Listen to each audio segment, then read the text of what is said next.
ନମସ୍କାର। ଆଜି ଆମର ଏହି ବିଶ୍ଳେଷଣକୁ ସ୍ୱାଗତ। ଜୀବନରେ ଆଗକୁ ବଢ଼ିବା ଏବଂ ଉନ୍ନତିର ଶିଖର ପହଞ୍ଚିବା ଏହା ଆମ ସମସ୍ତଙ୍କର ଏକ ସାଧାରଣ ଇଚ୍ଛା ଥାଏ, ଠିକ୍ ନା? କିନ୍ତୁ ଏହା ଏକ ଦିନରେ ବା ରାତାରାତି ହୋଇଯାଏ ନାହିଁ। ଆଜି ଆମେ ଏକ ଅସାଧାରଣ ତତ୍ତ୍ୱ ଉପରେ କଥା ହେବା, ଯାହା ଏହି ଦୀର୍ଘକାଳୀନ ଲକ୍ଷ୍ୟ ହାସଲ କରିବାରେ ଏକ ସ୍ପଷ୍ଟ ରୂପରେଖା ପ୍ରଦାନ କରିବ। ଏହା ଏକ ପ୍ରମାଣିତ ପ୍ରଣାଳୀ ଯାହା ବିଶ୍ୱର ବଡ଼ ବଡ଼ ବ୍ୟାବସାୟିକ ସଂସ୍ଥା ଏବଂ ସଫଳ ବ୍ୟକ୍ତିମାନେ ବହୁଳ ଭାବରେ ବ୍ୟବହାର କରୁଛନ୍ତି।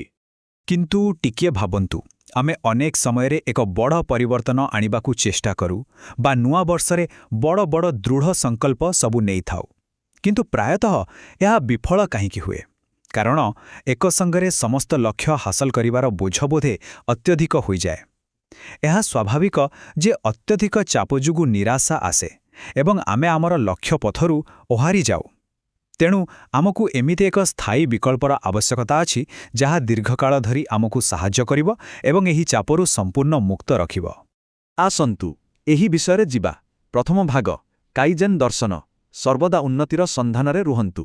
ଆସଲରେ କାଇଜେନ୍ର ଅର୍ଥ ହେଉଛି ନିରନ୍ତର ଉନ୍ନତି ବା କଣ୍ଟିନ୍ୟୁଅସ୍ ଇମ୍ପ୍ରୁଭମେଣ୍ଟ। ଏହା କେବଳ ଏକ ସାଧାରଣ ଧାରଣା ନୁହେଁ, ଏହା ବ୍ୟକ୍ତିଗତ ଜୀବନରୁ ଆରମ୍ଭ କରି ବିଶାଳ ବ୍ୟାବସାୟିକ ପରିଚାଳନା ପର୍ଯ୍ୟନ୍ତ ବ୍ୟାପ୍ତ। ପ୍ରତ୍ୟେକ କ୍ଷେତ୍ରର ଛୋଟ ଛୋଟ କ୍ରମିକ ପରିବର୍ତ୍ତନ ଆଣିବା ହେଉଛି ଏହାର ମୂଳମନ୍ତ୍ର।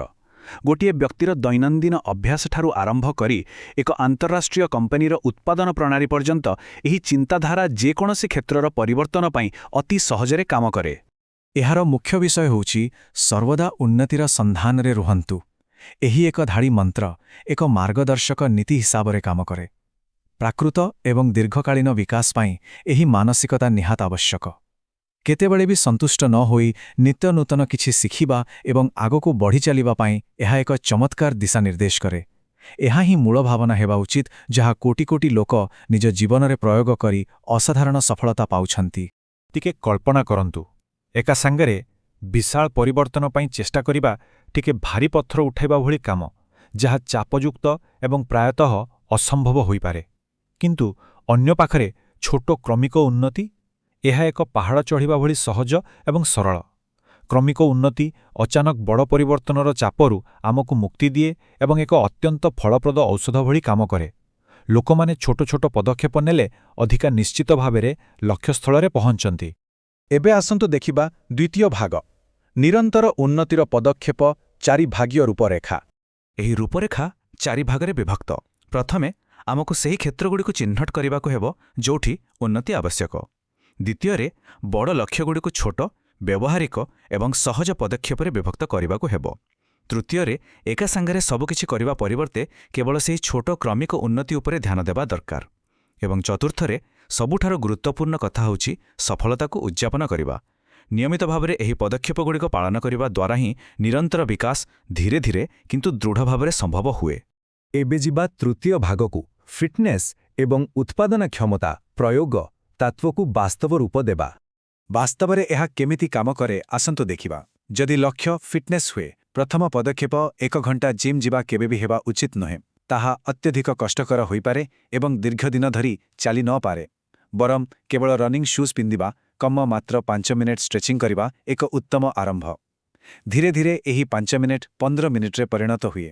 ସେହିପରି ଉତ୍ପାଦନ କ୍ଷମତା ବା ପ୍ରଡକ୍ଟିଭିଟି କ୍ଷେତ୍ରର ଉଦାହରଣ ନେଲେ, ଏକ ବିଶାଳ ପ୍ରୋଜେକ୍ଟ ଶେଷ କରିବାର ଚାପ ନେବା ପରିବର୍ତ୍ତେ କେବଳ ଗୋଟିଏ ଛୋଟ ଇମେଲ୍ ଡ୍ରାଫ୍ଟ କରିବା ଉପରେ ଧ୍ୟାନ ଦିଆଯାଇପାରେ। ଏହି ଛୋଟ ପଦକ୍ଷେପ ମସ୍ତିଷ୍କକୁ କାର୍ଯ୍ୟ ଆରମ୍ଭ କରିବା ପାଇଁ ପ୍ରସ୍ତୁତ କରେ ଏବଂ ଆସଲି କାମର ଗତି ବଢ଼ାଇ ଦିଏ। ଯେକୌଣସି ବଡ଼ ଲକ୍ଷ୍ୟ ହାସଲ ପାଇଁ ଏହି ଅତ୍ୟନ୍ତ ଛୋଟ ପ୍ରାରମ୍ଭିକ ପଦକ୍ଷେପ ହିଁ ଯଥେଷ୍ଟ। ଏବଂ ଏହିସବୁ ଭିତରେ ମୁଖ୍ୟ ବିଷୟଟି ହେଉଛି ଛୋଟ ସଫଳତାଗୁଡ଼ିକର ମୂଲ୍ୟ ବୁଝିବା ଏବଂ ତାକୁ ଉଦ୍ଯାପନ କରିବା। ପ୍ରତ୍ୟେକ ଦିନର ଛୋଟ ବିଜୟ ବା କାମକୁ ପୂର୍ଣ୍ଣ କରିବାର ଆନନ୍ଦ ମସ୍ତିଷ୍କରେ ଡୋପାମିନ୍ର ସୃଷ୍ଟି କରେ, ଯାହା ଆମକୁ ଆଗକୁ ବଢ଼ିବା ପାଇଁ ଇନ୍ଧନ ଯୋଗାଇଥାଏ। ଏହା ଏକ ମନସ୍ତାତ୍ତ୍ୱିକ ଆଧାର। ଏହି ବିଜୟକୁ ସ୍ୱୀକୃତି ଦେବା ଅତ୍ୟନ୍ତ ଜରୁରୀ, କାରଣ ଏହା ହିଁ ନିରନ୍ତର ଉନ୍ନତିର ଇଞ୍ଜିନ୍କୁ ନିୟମିତ ଏବଂ ନିରାବଧିନ ଭାବରେ ଚାଲୁ ରଖେ। ବିନା ଉଦ୍ଯାପନରେ କ୍ଳାନ୍ତି ଆସିବା ଅତି ସ୍ୱାଭାବିକ କଥା।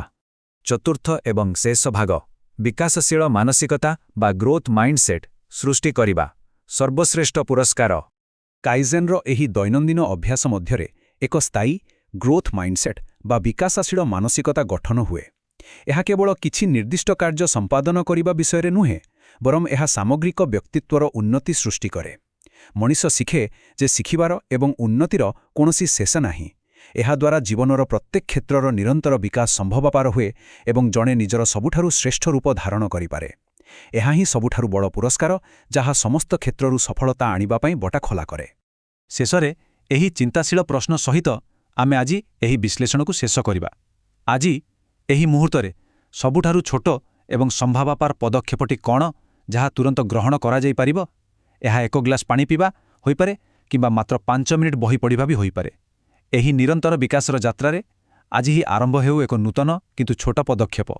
ଏହି ଆଲୋଚନାରେ ଭାଗ ନେଇଥିବାରୁ ଧନ୍ୟବାଦ।